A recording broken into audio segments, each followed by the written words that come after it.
নতুন করে তো আবারও আহ্বান জানিয়েছেন সজীব ওয়াজেদ জয়।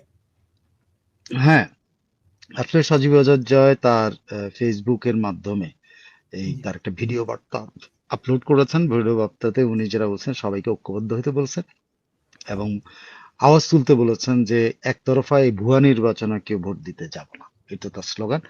আমি তার কথা না বলে এটা একটু সবাইকে শোনাই দিই, তাইলেই আমার মনে হয় বেটার হবে। প্লিজ। এখানে আসসালামু আলাইকুম। জি জি ঠিক আছে। না এই পাশে সামনে আমাদের কয়েকদিন পরে আমাদের দেশে একটি সাজানো নির্বাচন আছে, তার সাথে আছে একটা গণভোট। আমি জানি আপনারা সবাই ভীষণ বিরক্ত। গত 1.5 বছরে যে একটি শৃঙ্খল পরিস্থিতি গেছে, কোনো আইন শৃঙ্খলা নেই, অর্থনীতি পড়ে গেছে, কোনো গণতন্ত্র নেই, ঠিক আছে, আপনাদের ভয় থাকতে হয়েছে। আপনারা সবাই বিরক্ত, ভোট দিতে চান যে যেভাবেই হোক এই সরকার চলে যাক। তবে এই সরকার কিন্তু নির্বাচনের পরে আর থাকবে না। আপনারা ভোট দেন কি না দেন, এই সরকার এমনিও যাচ্ছে, অমনিও যাচ্ছে। তবে এই নির্বাচনটি হচ্ছে একটি সাজানো নির্বাচন। এখানে আমাদের দেশের অর্ধেক দলদেরকে বাদ দেওয়া হয়েছে। শুধু আওয়ামী লীগ তো না, যত স্বাধীনতার সপক্ষের দল তাদেরকে বাদ দেওয়া হয়েছে, যত প্রগতিশীল দল তাদেরকে বাদ দেওয়া হয়েছে। শুধুমাত্র বিএনপি জামাতকে ক্ষমতায় বসানোর জন্য এই নির্বাচন হচ্ছে। যেই জামাত আমাদের বাংলাদেশের স্বাধীনতার বিরোধিতা করেছে, যারা আমাদের দেশের 30 লক্ষ মানুষকে হত্যা করেছে, তাদেরকে ক্ষমতায় বসানোর জন্য। আমি জানি আপনারা আরো বিরক্ত রাজনৈতিক সংকটের উপর। আপনারা সংস্কার চান, তবে সংস্কার কিন্তু গায়ের জোরে একতরফা করলে টিকে না, ঠিক হয় না। এইটা আমাদের 75-এর পর যারা সামরিক শাসন করেছেন তারাও চেষ্টা করেছে ঠিক সেই গণভোট করে সংস্কার করে রাজনৈতিক উন্নয়ন আনতে। তাতে কি হয়েছে? তাতে আমাদের গণতন্ত্র আরো দুর্বল হয়েছে। এই গণভোটে পর আমাদের গণতন্ত্র আবারও দুর্বল হয়ে যাবে। রাজনৈতিক সংকট, সংঘর্ষ আবার ফিরে আসবে। আজ হোক কাল হোক আবারও আন্দোলন হবে, আবারও এরকম পরিস্থিতি ফিরে আসবে। গণতন্ত্রের উন্নয়ন হতে সময় লাগে।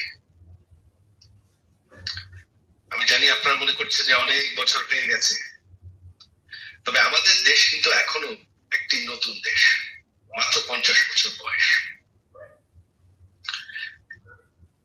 গণতন্ত্রকে আরো সময় দিতে হবে। আর সংস্কার করতে হলে সকল মানুষ ভোট দিতে হবে, একতরফা করলে হবে না। সকল দলকে মতামত দিতে হবে, একতরফা করলে হবে না। তাতে আমাদের দেশের গণতন্ত্রের, রাজনীতির কোনো উন্নয়ন হবে না। তাই আমার অনুরোধ আপনাদের প্রতি, আওয়ামী লীগকে সমর্থন করেন কি না করেন, বাংলাদেশের ভালো যদি চান, বাংলাদেশের ভবিষ্যৎ যদি নিশ্চিত করতে চান, তাহলে এই নির্বাচনে ভোট দিবেন না। এটা একটা সাজানো নির্বাচন। এখানে রেজাল্ট কি হবে তারা অলরেডি নির্ধারণ করে বসে আছে। কত শতাংশ ভোট হবে সেটাও তারা আগে থেকে নির্বাচন কমিশন বলে দিচ্ছে। এটা সম্পূর্ণ একটা নাটক। এই নির্বাচনে ভোট দিয়ে কোনো লাভ নেই।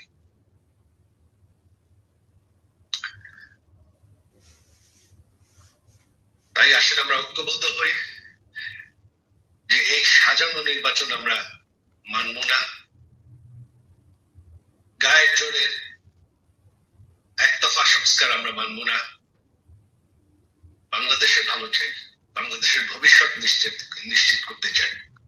সেটাই যদি আপনারা চান, আমার অনুরোধ আপনাদের প্রতি যে এই নির্বাচনে ভোট দিবেন না, দিতে যাবেন না, কোনো লাভ হবে না। জয় বাংলা। একেবারেই পরিষ্কার। তিনি ভোট বর্জনের পরিষ্কার আহ্বান জানিয়েছেন, অনুরোধ জানিয়েছেন। বর্জনে এখানে নতুন কথাও আছে, তিনি যেটা বলছেন যে কতগুলি নতুন কথা, যে এই নির্বাচনের পরে এই নির্বাচনের সংঘাত অনিবার্য।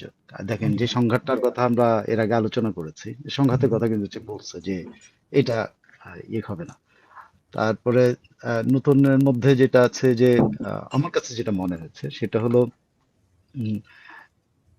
মানে এই 12 তারিখের পরে এই সরকার থাকতেছে না, এরকম একটা ইঙ্গিত আমার কাছে মনে হলো যে এই নির্বাচনের পরে এই সরকার থাকবে। নির্বাচন হোক বা না হোক, ভোট দেন বা না দেন, এই সরকার এমনিতেই থাকবে না, আপনি ভোট না দিলেও থাকবে না।